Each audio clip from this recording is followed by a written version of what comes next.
Esto es Ruta 256, conducido por Guillermo Alegre.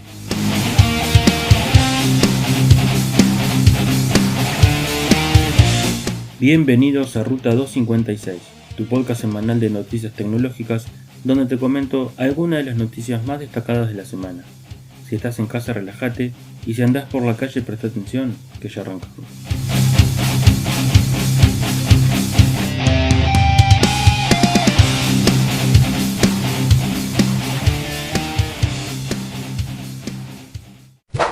Episodio 4 o S01 S04 de Ruta 256, tu podcast semanal de noticias tecnológicas. Mi nombre es Guillermo y comenzamos haciendo un repaso por los titulares de las noticias que vamos a estar comentando hoy.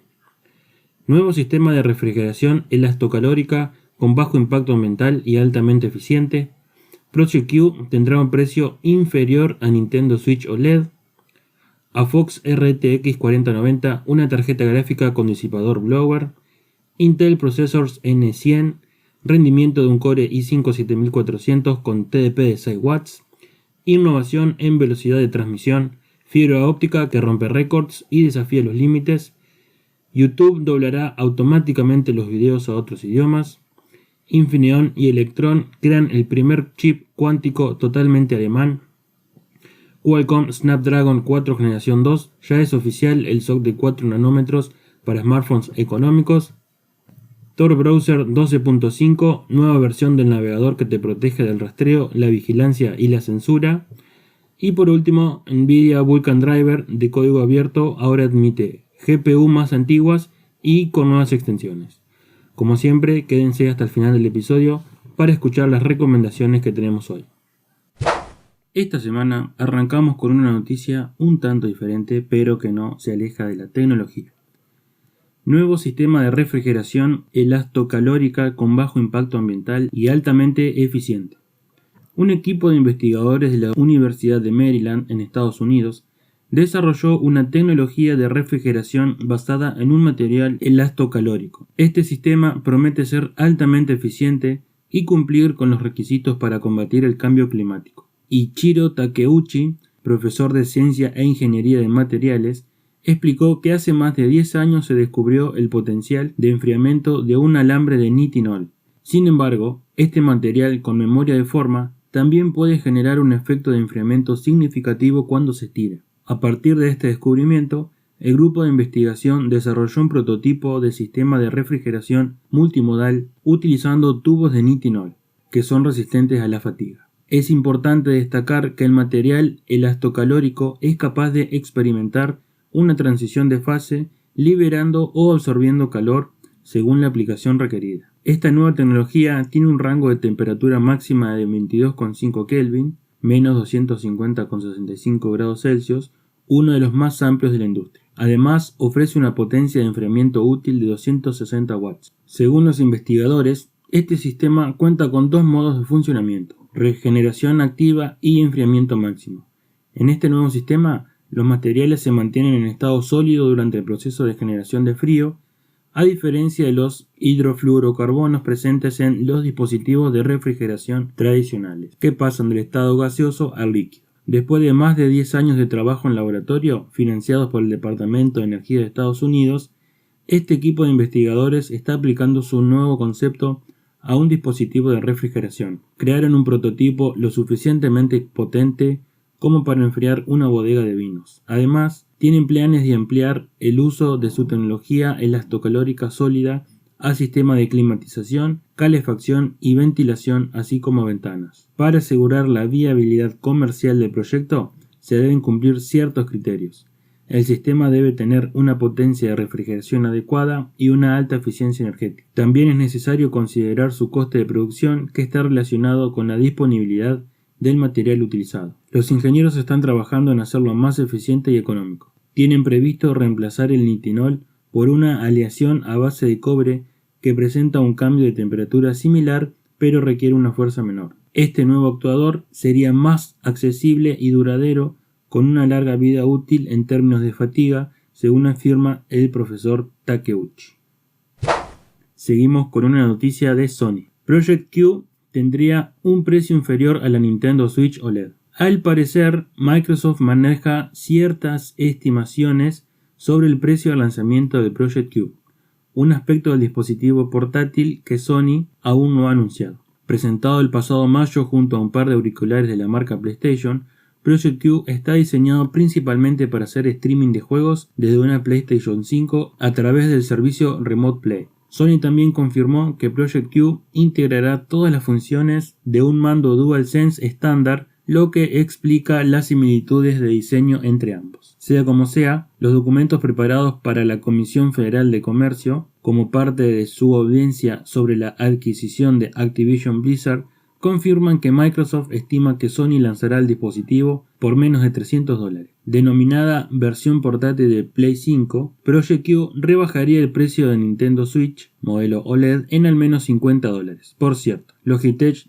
sigue comercializando su consola portátil G Cloud por $300, actualmente el dispositivo más equiparable a Project Q. Desafortunadamente, Microsoft no aclaró si basó esa cifra en información privilegiada o es solo en estimaciones internas. Lo cierto es que Sony espera lanzar Project Q antes que termine este año. Tom Henderson estima que se pondrá a la venta a mediados o finales de noviembre. La compañía dejó muchos detalles sin confirmar por ahora, incluido el nombre comercial del dispositivo. Del mismo modo, se desconoce si Project Q será compatible con PS Plus, anteriormente conocido como PS Now.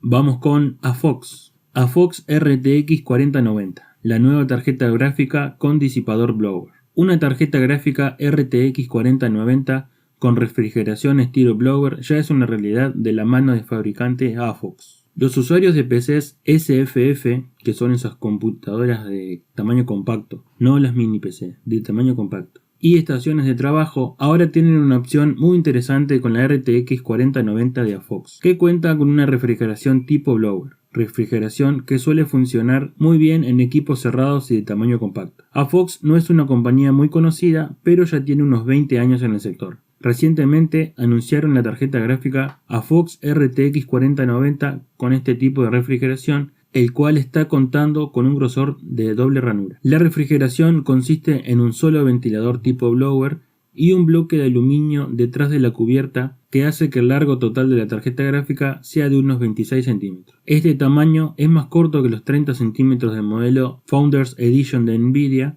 lo que podríamos considerar como un logro, ya que esta refrigeración suele hacer que las temperaturas sean algo más altas que en los modelos con refrigeración más tradicionales con varios ventiladores. Esta tarjeta gráfica llega en un buen momento, ya que este tipo de refrigeración en la serie RTX 40 es bastante escasa. Nvidia suele integrar una refrigeración tipo blower solo en aquellas tarjetas gráficas profesionales, por lo que aquí hay una opción interesante para equipos SFF y estaciones de trabajo. El modelo de AFOX cuenta con un reloj base de 2230 MHz y un bus de 2520. La tarjeta gráfica cuenta con un TDP de 450 watts y requiere de un solo conector de 16 pines. En cuanto a las salidas de video, tenemos 3 puertos DisplayPort 1.4a y un solo puerto HDMI 2.21. De momento no hay fecha de disponibilidad ni precio de esta GPU, pero vamos a estar al tanto. Vamos con Intel Processor N100, rendimiento de un Core i5 7400 con TDP de 6 watts. Ya conocemos nuevas pruebas de rendimiento de procesador Intel Processors N100. Hay que recordar que los Intel Processors es una nueva gama de procesadores que llegan para reemplazar a icónicas marcas de la compañía ligadas al segmento más accesible. En concreto, esta línea reemplaza a los míticos procesadores Celeron y Pentium. El Intel Processor N100 es la CPU más básica de esta nueva gama de procesadores. Esta se dejó ver nuevamente en un benchmark, aunque ahora en uno mucho más moderno, como es el Geekbench 6. Es ahí donde mostró el buen rendimiento que ofrece, si tenemos en cuenta su bajo consumo energético. Su rendimiento es bastante bueno para uso ofimático y más aún si tenemos en cuenta el consumo energético que demanda. Antes que nada, hay que recordar que el Intel Processor N100 se compone de 4 núcleos con 4 hilos de procesamiento. El motivo de esto es emplear 4 núcleos de bajo consumo energético Grace Mode, es decir, los mismos E-Core que tienen los procesadores de la familia Alder Lake y Raptor Lake. Estos 4 núcleos funcionan a una frecuencia fija de 3,4 GHz y se acompañan de 6 MB de memoria Smart Cache. Adicionalmente, tenemos unos gráficos integrados Intel HD Graphics con 24 Execution Units a 750 MHz, suficientes para reproducir contenido multimedia. Todo da lugar a un TDP de solo 6 watts. Esto se tradujo en alcanzar un rendimiento mononúcleo de 1296 puntos en el software de benchmarking Geekbench 6, que se traduce en superar los 1139 puntos que alcanza un Intel Core i5 7400 con un TDP de 65 watts. A nivel de rendimiento multinúcleo, hablamos de una puntuación de 3442 puntos respecto a los 3113 puntos de Core i5. En esencia, llega casi a rendir como un Intel Core i3 9100, que también consume 65 watts. Esta CPU ofrece 1343 puntos mononúcleos y 3598 puntos, por lo que están muy parejos pese a la notoria diferencia del consumo energético. A esto se le suma que el Intel Processor N100 es capaz de soportar memorias DR4, DR5 y LPDDR5. En esencia, los Intel Processors están diseñados para ofrecer un rendimiento más que suficiente para cualquier equipo de oficina, navegación web o de reproducción multimedia. A efectos prácticos, no te hace falta tener un Core i9 3900K o un Ryzen 9 7950X3D para estas tareas. Lo más interesante es el bajo consumo energético y la nula sonoridad al ser muy fácil de refrigerar sus 6 watts. Es más, consume menos que muchos chips para celulares. En el peor de los casos, los fabricantes de equipos están desbloqueando su potencial para añadir un mayor rendimiento. Esto puede dar lugar a un consumo a máximo rendimiento de hasta 25 watts, que sigue siendo muy fácil de disipar, y una notoria reducción de consumo energético respecto al consumo PL2 del resto de procesadores mencionados. Por otro lado, quien busque algo más potente puede elegir el Intel Processor tope de gama, que es la CPU más potente de esta gama, que duplicará el número de núcleos para ofrecer un total de 8 e-core, algo que ya le da más soltura para aplicaciones algo más intensas o para ejecutar emuladores de consola o jueguitos más pesados. Seguimos con fibra óptica. Innovación en velocidad de transmisión. Fibra óptica que rompe récords y desafía límites. La innovación radica en un cambio de diseño. Mientras que los cables tradicionales tienen un solo núcleo que lleva múltiples señales de luz mediante diferentes canales de onda, este nuevo tipo de cable consta de 19 núcleos, cada uno capaz de portar una señal independiente. Así se consigue una notable mejora en la capacidad del cable sin comprometer el tamaño global de la fibra, lo que significa que puede integrarse en la infraestructura existente sin la necesidad de cambios significativos. La ventaja no se limita solo al incremento en la capacidad de transmisión. El nuevo diseño requiere menos procesamiento digital, lo que significa una disminución en la energía requerida por bit transmitido. Este aspecto es fundamental en una época donde la eficiencia energética es una prioridad en todas las industrias. El nuevo diseño del cable no habría sido posible sin el desarrollo de un chip de vidrio por parte de investigadores de la Universidad de Macquarie en Sydney. Este componente permitió que las señales se alimentaran en cada uno de los 19 núcleos simultáneamente con pérdidas de luz muy bajas. Esperamos ver la implementación de esta tecnología en los cables submarinos en la próxima década, posibilitando la transmisión de grandes volúmenes de datos a través de largas distancias. Pero las posibles aplicaciones van mucho más allá. Esta tecnología puede utilizarse también en campos tan diversos como la investigación espacial, la detección de enfermedades y el mantenimiento de infraestructuras. Este avance no solo desafía los límites de la velocidad de transmisión de datos, sino que también plantea la posibilidad de transformar por completo la forma en que abordamos la infraestructura digital. Vamos con YouTube. YouTube doblará automáticamente los videos a otros idiomas. Aunque buena parte de los creadores de contenido más influyentes a nivel global publican sus contenidos en inglés, las audiencias que, al menos de manera nativa, se comunican en otros idiomas es bastante importante también. Concretamente, alrededor de un 60% de los 250 canales más vistos publican contenido en inglés, seguido del 15% en español y del 7% en portugués. Consciente de esto, Google ha ido añadiendo a YouTube algunas funciones como los subtítulos para ampliar el alcance de los videos independientemente del idioma en el que hayan sido grabados originalmente. No obstante, el trabajo de creación y edición de los subtítulos resulta un tanto tedioso, salvo en el caso de los generados automáticamente, que no son tan precisos como los creados por un profesional. Además, la lectura de los mismos hace que desviemos la atención del video, por lo que podemos perdernos elementos importantes del mismo. Pero esto está cerca de cambiar. YouTube está probando una herramienta basada en inteligencia artificial de doblaje automático de videos. En concreto, esta nueva función, que tiene su origen en la incubadora de proyectos de Google Área 120, primero transcribe el texto del video, permitiendo al creador que revise y edite el texto original, y una vez validado el mismo, procede a traducirlo y a continuación genera el doblaje para el mismo. YouTube ya está probando esta herramienta con cientos de creadores de habla inglesa que, en primera fase de prueba, pueden crear doblajes en español y en portugués. El doblaje se crea en cuestión de minutos y además el uso de esta función es totalmente gratuito, por lo menos por ahora. Es cierto que el doblaje no suena tan natural como una voz humana, pero YouTube pretende introducir interesantes mejoras en el futuro, entre ellas que la voz empleada en el doblaje sea similar a la del creador en la pista de audio original. Respecto a su lanzamiento, se espera que sea para 2024. Y acá quiero comentar algo. No tengo idea cómo va a ser YouTube, pero por lo que dice esta noticia, esta información, acá dice que primero van a mandarle el texto traducido al creador. Ahora, el creador, si esto va a ser multilingüe en un futuro, es si se quiere, una pérdida de tiempo, digamos. Si bien va a ganar más audiencia, van a demorar más en sacar sus videos, porque imagínate que cada video que tengan que sacar, tengan que revisar el texto para después mandarlo y validarlo, y después a ver si queda bien también. Y otra cosa, en un futuro cuando sea multilingüe, no solo de inglés a español o a portugués, cada creador de contenido que haga videos y tenga un tiempo X para publicarlo, como hacen los creadores de contenido de tecnología, que cuando se les levanta un embargo ellos publican enseguida el video, esto se les atrasa cantidad de tiempo. Si es que lo tienen que hacer de forma manual, no creo que haya una forma de que sea todo más automático.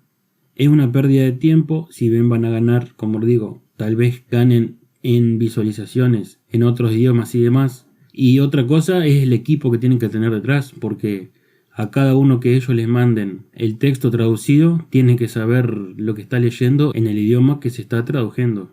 Me parece una buena solución, pero tal vez habría que ver ciertas cuestiones como esta, la que estoy comentando. Seguimos con chip cuánticos. Infineon y Electron crean el primer chip cuántico totalmente alemán. Por el momento no es más que una declaración de intenciones, pero la colaboración entre ambas empresas de origen alemán se hizo pública. Infineon es un fabricante y diseñador de chips que su especialización en los últimos años es la creación de componentes electrónicos para sistemas de energía renovable, automoción, iluminación e incluso electrónica de consumo. Aunque el mercado más crucial para ellos en los últimos años ha sido la creación de sensores, controladores y módulos de potencia para la fabricación de automóviles, uno de los más fundamentales dentro del tejido de la industria alemana. Por otro lado, Electron es una empresa mucho más modesta de solo 30 trabajadores. Se trata de un proyecto emergente que nació en la Universidad de Siegen y cuya tecnología principal recibe el nombre de MAGIC, o Magnetic Gradient Induced Coupling. Dicho concepto se basa en el uso de microondas para controlar los qubits en vez de los métodos tradicionales basados en láser. La ventaja de este método es que permite escalar la cantidad de bits cuánticos según las necesidades de clientes y el problema a solucionar. Aunque la creación de chips cuánticos no es el único objeto de la empresa conjunta entre Infineon y Electron, sino que también desarrollarán una estructura de iones en 3 dimensiones para almacenamiento, pudiendo crear con ellos soluciones completas de procesamiento y memoria. Sin embargo, ninguna de las dos empresas tiene pensado vender por el momento los chips resultantes al público y tampoco las grandes empresas. Su estrategia es crear una infraestructura en la nube donde remotamente se podrán utilizar sus chips para solucionar problemas concretos. En resumen, Infineon y Electron quieren usar un servicio remoto en la nube en lugar de fabricar chips. Actualmente, los problemas que se buscan solucionar se encuentran en el desarrollo científico y militar y no en el mercado de consumo. Se trata de la evolución clásica que se ha visto en el mundo de los semiconductores tradicionales, lo que no debería sorprendernos, y es que en un principio no va a tener una demanda lo suficientemente alta como para justificar su venta directa a gran escala, lo cual no significa que no vayamos a ver ordenadores personales cuánticos con el paso del tiempo. Vamos con Qualcomm. Qualcomm Snapdragon 4 generación 2. Ya es oficial el SoC de 4 nanómetros para smartphones económicos. Qualcomm presentó otro SoC para smartphones de gama baja, el Snapdragon 4 generación 2. Se trata de una mejora respecto al Snapdragon 4 generación 1 lanzado anteriormente y se incorporará a los smartphones de gama baja y media en el segundo semestre de 2023. Qualcomm no reveló mucho sobre el CPU del SoC. Dispone de 6 núcleos de eficiencia con 2 GHz de boost y 2 núcleos de rendimiento de 2,2 GHz de boost.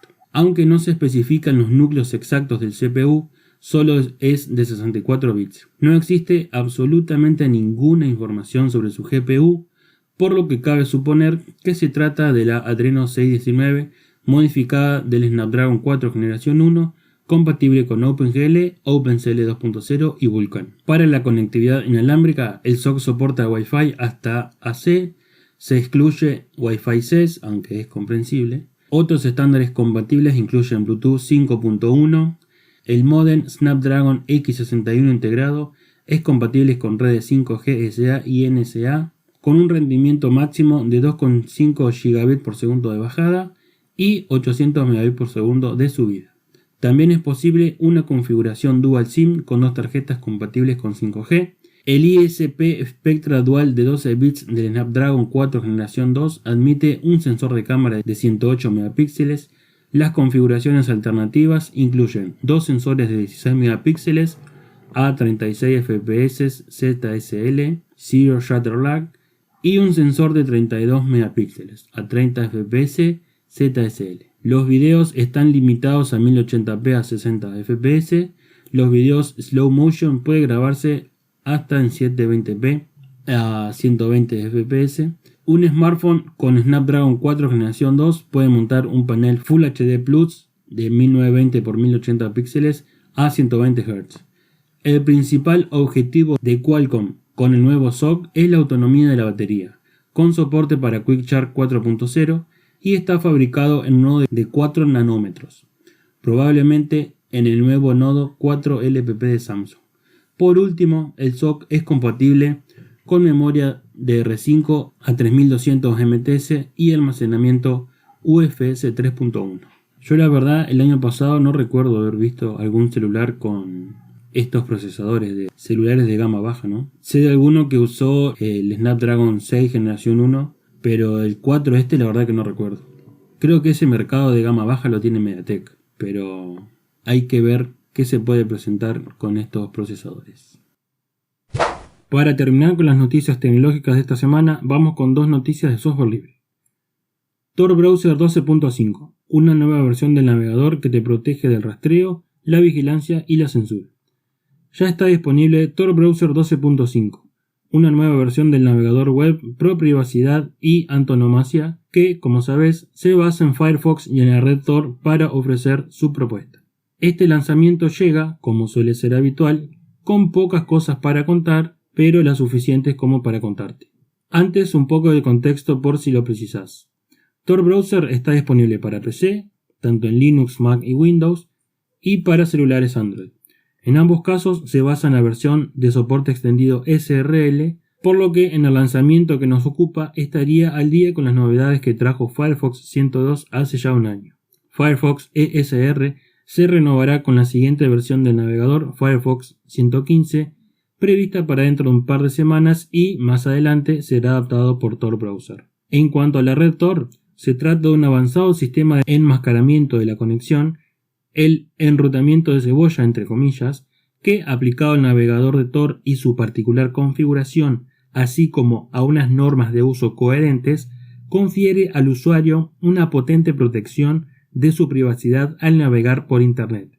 Otros navegadores con soporte para conectarse a la red Tor al margen de Tor Browser son Brave o el más reciente Mullvad, un proyecto de Tor en colaboración con la VPN Mullvad. Volviendo con Tor Browser 12.5, este lanzamiento llega medio año después del Tor Browser 12, con diferentes novedades y con el acumulado de correcciones, actualizaciones de seguridad, aunque cabe advertir que estas últimas se suceden permanentemente, por lo general una vez al mes. Según el anuncio oficial de Tor Browser 12.5, de las novedades que trae esta versión, la más destacada es la renovación del circuito de Tor, ahora más accesible que nunca en favor de la accesibilidad, valga la redundancia. Este circuito ordena y enumera los nodos de la conexión desde el navegador hasta el sitio web que se está visitando, y para verlo de la manera más sencilla y clara posible, basta con pulsar sobre su correspondiente botón al principio de la barra de direcciones. Esta visualización además sirve de perfecta muestra de cómo funciona el mencionado enrutamiento de cebolla en el que se basa la red Tor para ocultar la conexión del usuario. Otras novedades del Tor Browser 12.5 incluyen una experiencia de conexión mejorada, aunque no se trata de una opción dirigida al usuario común que solo quiere navegar en la red Tor desde que se inicia el navegador. Una renovación de los iconos de conexión de Tor en sitios.onion, más mejoras de accesibilidad en diversos apartados del navegador, incluyendo páginas de información o el funcionamiento del lector de pantalla. Se añaden soportes finés y muchas correcciones de todo tipo. ¿Estás interesado en probar este navegador Tor Browser? Abajo en el link en la descripción te dejo el sitio para que lo descargues y lo pruebes. Terminamos con NVIDIA Vulkan Driver. NVIDIA Vulkan Driver de código abierto ahora admite GPUs más antiguas y nuevas extensiones. NVK también recibió un mejor soporte para Vulkan y soporte para múltiples extensiones del mismo. El desarrollo de NVK comenzó hace casi 9 meses y parece que el controlador abierto NVIDIA se está volviendo más maduro y en un estado bastante decente para los juegos de Linux. Desde entonces, NVK obtuvo soporte para las tarjetas gráficas NVIDIA más antiguas y previas a Turing de las series Maxwell y Kepler. Soporte para geometría, teselación y transmisión de retroalimentación para emitir videojuegos modernos, así como un mejor apoyo para Vulkan, implementación basada en Vulkan D3D9, D3D10 y D3D11 para Linux y Wine. NVK también recibió soporte para más extensiones de Vulkan incluidas BKKHR Draw Indirect Count y BKKHR Sampler, ICVCR Conversion, y también parece que la unidad NVIDIA Vulkan de código abierto pronto admitirá las nuevas especificaciones de Vulkan hasta la versión 1.3. NVK aún no se considera una implementación Vulkan conforme, ya que necesita pasar el conjunto de pruebas de conformidad de Vulkan, pero está trabajando duro para solucionar las fallas restantes. Además, han estado trabajando en algunas mejoras de rendimiento para hacer que NVK sea más estable y confiable para un juego adecuado. Por ahora, Colabora no tiene un marco de tiempo para cuando NVK se incorporará a la pila de gráficos de mesa, pero dijeron que se incorporará junto a la nueva API del núcleo que se requiere para implementar Vulkan correctamente en varios escenarios. La nueva API del kernel se basará en enlaces Virtual Machine controlados por el espacio de usuario y objetos de sincronización DRM, y es necesario para permitir que NVK maneje correctamente los buffers de profundidad y plantilla, así como MSAA y para hardware NVIDIA previo a Turing. Pronto también recibirá la capacidad de controlar las tablas de páginas desde el espacio de usuario y el soporte de semáforo de línea de tiempo adecuado. La desarrolladora de gráficos 3D de Linux de Colabora, Fate Extran, también reveló el hecho de que se ha estado trabajando últimamente en un nuevo compilador de backend para el hardware NVIDIA escrito en Rust llamado NAK, NVIDIA Awesome Compiler, como reemplazo de NV50 en GPU más modernas. Vamos con las recomendaciones. La primera recomendación de esta semana es una de mis series favoritas en el top 3 de mis series personales, y se trata de Mr. Robot. Mr. Robot es una serie de TV que fue desde el 2015 al 2019, tiene 4 temporadas y 46 capítulos de 1 hora más o menos cada uno. Esta serie trata sobre Elliot Anderson, protagonizado por el genial Rami Malek, que si lo conocen o le suena es porque vieron Bohemian Rhapsody, y Christian Slater, que hace de su padre. Elliot es un joven y brillante programador y hacker con problemas para las relaciones sociales, que durante el día trabaja como técnico de ciberseguridad en una importante empresa informática, y por la noche es un justiciero cibernético que se verá envuelto en una oscura trama. Mr. Robot puede verse en Amazon y si la vieron, dense la oportunidad de verla de vuelta porque estoy seguro que hay detalles que se les escaparon de las manos. Es una serie que es muy cuidada, es muy detallista y estoy seguro que se van a sorprender al verla nuevamente. Vamos con otra recomendación. La siguiente recomendación es una película de terror. Se llama Barbarian. Una joven que viaja a Detroit para una entrevista de trabajo alquila una casa para pernoctar, pero cuando llega a altas horas de la noche descubre que la casa está doblemente reservada y que un hombre extraño ya está quedándose ahí. En contra de su buen juicio decide pasar la noche ahí, pero pronto descubre que hay mucho más que temer que un invitado inesperado. Esta es una película de terror, como dije, pero todo lo que pasa en la película, y sobre todo cuando terminas de ver la película, te das cuenta que todo es coherente, todo es redondo, no queda nada en el aire. Y creo que está basada en un hecho real, pero más allá de todo, no es algo descabellado, no son cosas que pasan que son irreales, sino que dentro de todo son cosas que pueden pasar en la vida real.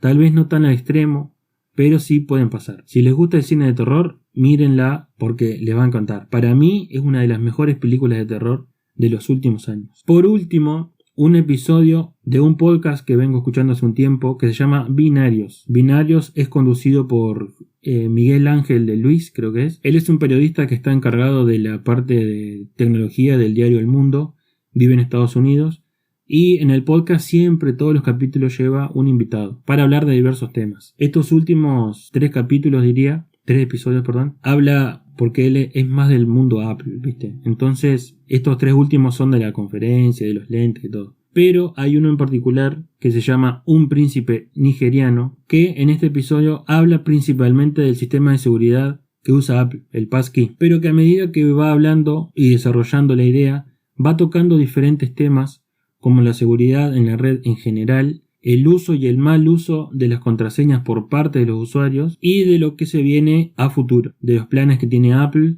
de los planes que tiene Microsoft, Google también, en computadoras, en celulares, toda la parte biométrica. El invitado que tiene creo que también es programador y lo explica de una forma súper clara para que todos la puedan entender. Así que si les interesa el tema de seguridad informática y biometría, se los recomiendo porque está muy interesante, también para escucharlo más de una vez.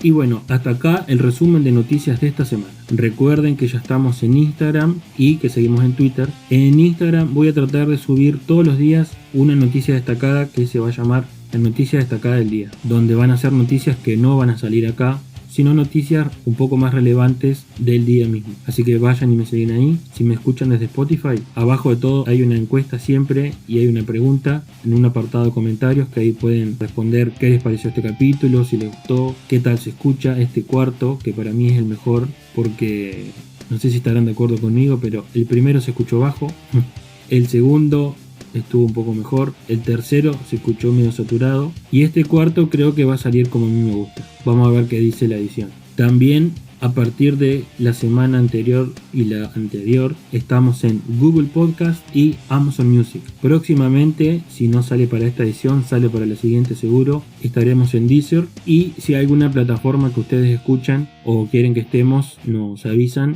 en los comentarios abajo en Spotify o nos mandan un mensaje por Instagram que vamos a tratar de estar en todos lados posibles para que todos nos puedan escuchar. Así que muchísimas gracias y nos escuchamos la próxima semana. Chao. Esto fue Ruta 256, conducido por Guillermo Alegre.